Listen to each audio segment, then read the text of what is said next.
Hello, nonprofit leaders. Today we're going to be addressing your staff, leg one of your team.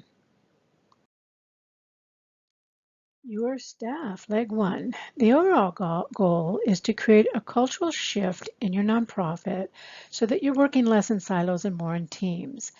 To meet the three objectives I'm setting for you, I'm going to ask you to set aside about an hour and a half every other week or at least once a month for these activities.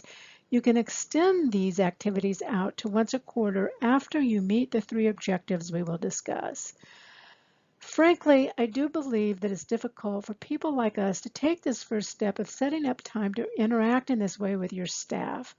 Let me share with you something a friend of mine who was a therapist once said.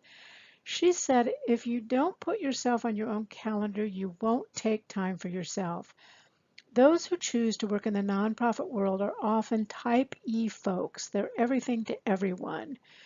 And working in your silos aggravates this tendency to not take care of ourselves. So gift yourself the time to step back, to take a breath. If you step back to begin building a team, I promise you will get more time and more support for what you do. The first objective in working with your staff is that they know how important they are to mission delivery. The activity we're going to use is to call a circle. Notice I didn't say bring chairs into a circle. Calling a circle is an intentional process that permits deeper connection.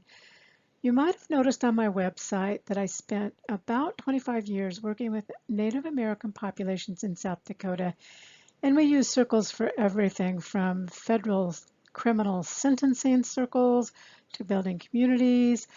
I even heard of a software developer that used circles to develop software and claimed that it cut their production time by half. So I'm a big believer in working in circles, and in fact, I'm going to develop a course on working in circles that I think will be about an hour in length and cost $27.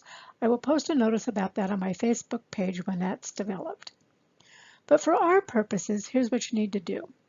You need a small table. It should be shorter than the chairs with something in the center to center your circle.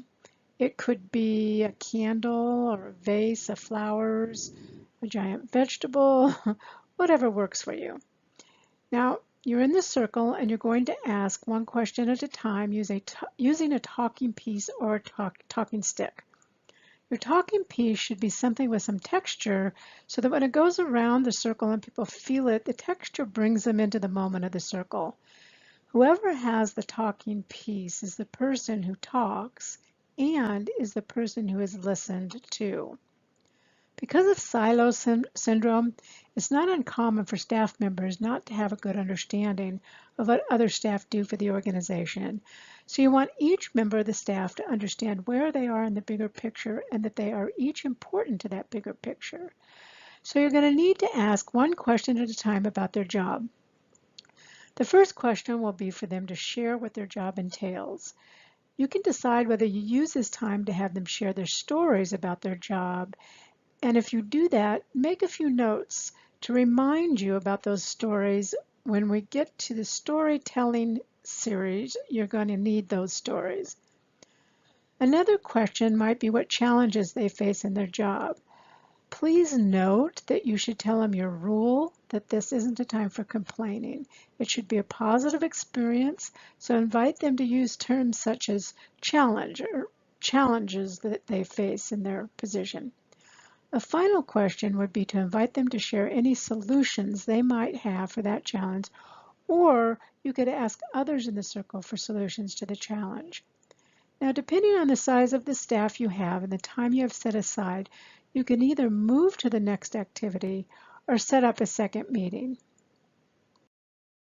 The second objective is to more clearly learn the skill sets of your staff to enable you to pull together the right teams at the right time for the right work.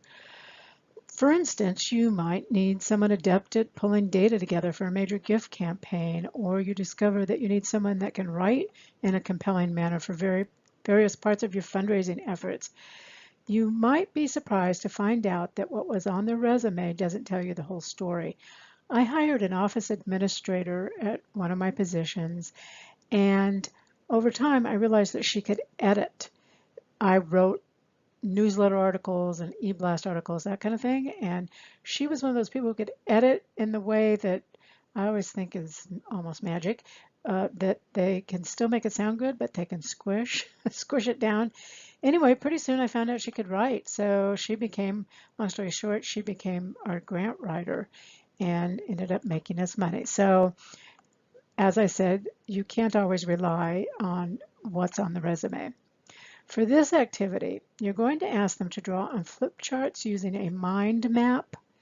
So you might want to Google to read a little bit about mind maps on their effectiveness and how they work and why they work. There's usually a central point in a mind map, and in our activity, each person is the central point of their mind map. You're looking at a mind map that I created for myself when I was enrolled in a course. So you see my name in the center. And if you're the leader, you're going to provide these directions that are on the right side of the screen. So your most inner circle would be your past experiences and roles. So you'll see mine would say lawyer, mediator, trainer, facilitator, that kind of thing. And then on the middle circle are your talents, what you're particularly good at. And then the last circle would be your passions, areas of interest, that kind of thing. Now, when they're done making their mind maps, you want them to go around and share their maps with one another. This helps them to understand, know, and appreciate each other better. You want to roll these up and keep them for later because you'll need them when you're deciding where the best fit for your staff might be when you need them to shift some of their time to other activities. They may enjoy knowing that they have gifts and talents that can benefit your organization in unexpected ways, and this will go a long way towards making them feel appreciated. Another activity to consider, which will fully integrate your staff into a team that functions as a whole, is to have a mentor day or even a mentor hour. This is a time for your staff to shadow someone else in your nonprofit. For instance, your office administrator doesn't get in the field enough, so send them to participate or help deliver one of your programs, and vice versa. Let your program person sit for an hour or two with your office administrator. These are all ways you will begin to build more effective teams as we move into the variety of ways that teams can help improve your nonprofit's capacity. And guess what? Everything you just did with your staff, those 3 activities, are considered professional development. So studies indicate that businesses and organizations that provide professional development have higher productivity. Plus, it feels good to your staff. They understand their importance, which improves their motivation. Next week, we are going to start your leg 2 of your team, which is your other volunteers, and by that I mean other than board members. And those videos, there's going to be 3 of them on your other volunteers, will all play in the same week, and that'll be next week.